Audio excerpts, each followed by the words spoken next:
ईसा किसी विश्राम के दिन गेहूं के खेतों से होकर जा रहे थे।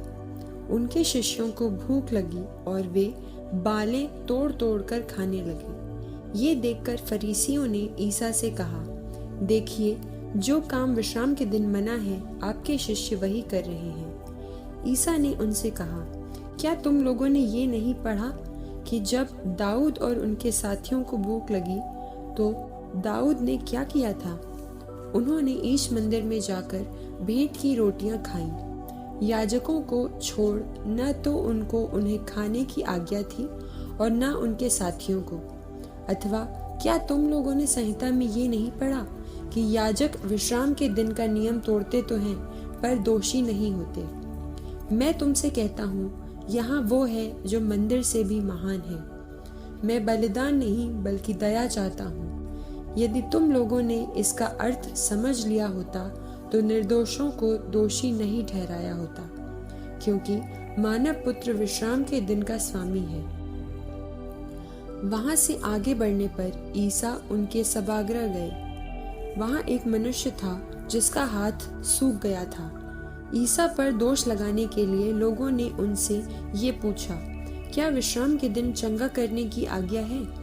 ईसा ने उनसे कहा, यदि तुम्हारी एक ही भेड़ हो और वो विश्राम के दिन गड्ढे में गिर जाए तो तुम लोगों में ऐसा कौन होगा जो उसे पकड़कर निकाल नहीं लेगा? मनुष्य तो भेड़ से कहीं बढ़कर है, इसलिए विश्राम के दिन भलाई करने की आज्ञा है।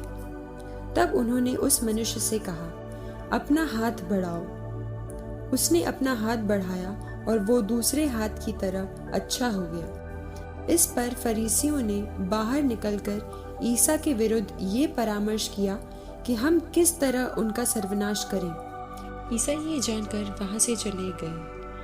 बहुत से लोग ईसा के पीछे हो लिए।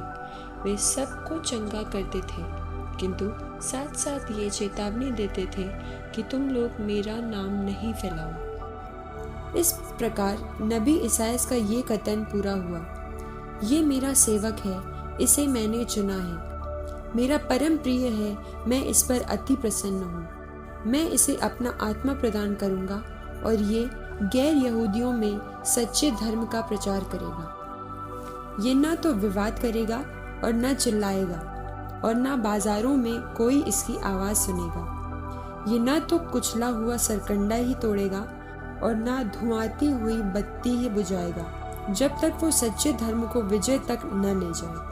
इसके नाम पर गैर यहूदी भरोसा रखेंगे। लोग किसी एक दिन एक अंधे गूंगे अबदूतग्रस्त मनुष्य को ईसा के पास ले आए।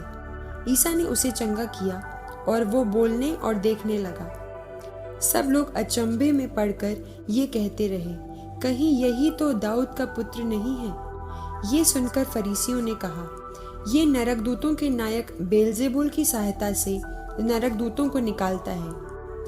ईसा ने उनके विचार जानकर उनसे कहा, जिस राज्य में फूट पड़ गई है वो उजड़ जाता है, और जिस नगर या घर में फूट पड़ गई है वो टिक नहीं सकता। यदि शैतान ही शैतान को निकालता है तो उसके यहाँ फूट पड़ गई है, तब उसका राज्य कैसे टिका रहेगा? और यदि मैं बेलजेबुल की सहायता से नरकदूतों को निकालता हूँ तो तुम्हारे बेटे किसकी सहायता से उन्हें निकालते हैं? इसलिए वे तुम लोगों का न्याय करेंगे। परंतु यदि मैं ईश्वर के आत्मा की सहायता से नरकदूतों को निकालता हूँ तो निस्संदेह ईश्वर का राज तुम्हारे बीच आ गया है। फिर कौन किसी बलवान के घर में घुसकर उसका सामान लूट सकता है, जब तक वो उस बलवान को न बांध ले? उसके बाद ही वो उसका घर लूट सकता है। जो मेरे साथ नहीं है वो मेरा विरोधी है, और जो मेरे साथ नहीं बटोरता वो बिखेरता है। इसलिए मैं तुम लोगों से कहता हूँ, मनुष्यों को हर तरह के पाप और ईश निंदा की भी क्षमा मिल जाएगी, परंतु पवित्र आत्मा की निंदा की क्षमा नहीं मिलेगी। जो मानव पुत्र के विरुद्ध कुछ कहेगा उसे क्षमा मिल जाएगी, परंतु जो पवित्र आत्मा के विरुद्ध बोलेगा उसे क्षमा नहीं मिलेगी, न इहलोक में और न परलोक में। या तो पेड़ को अच्छा मानो और उसके फल को भी, या पेड़ को बुरा मानो और उसके फल को भी। पेड़ तो अपने फल से पहचाना जाता है। सांप के बच्चों, तुम बुरे होकर अच्छी बातें कैसे कह सकते हो? जो हृदय में भरा है वही तो मुंह से बाहर आता है। अच्छा मनुष्य अपने अच्छे भंडार से अच्छी चीजें निकालता है और बुरा मनुष्य अपने बुरे भंडार से बुरी चीजें। मैं तुम लोगों से कहता हूँ, न्याय के दिन मनुष्यों को अपनी हर निकम्मी बात का लेखा देना पड़ेगा, क्योंकि तुम अपनी ही बातों से निर्दोष या दोषी ठहराए जाओगे।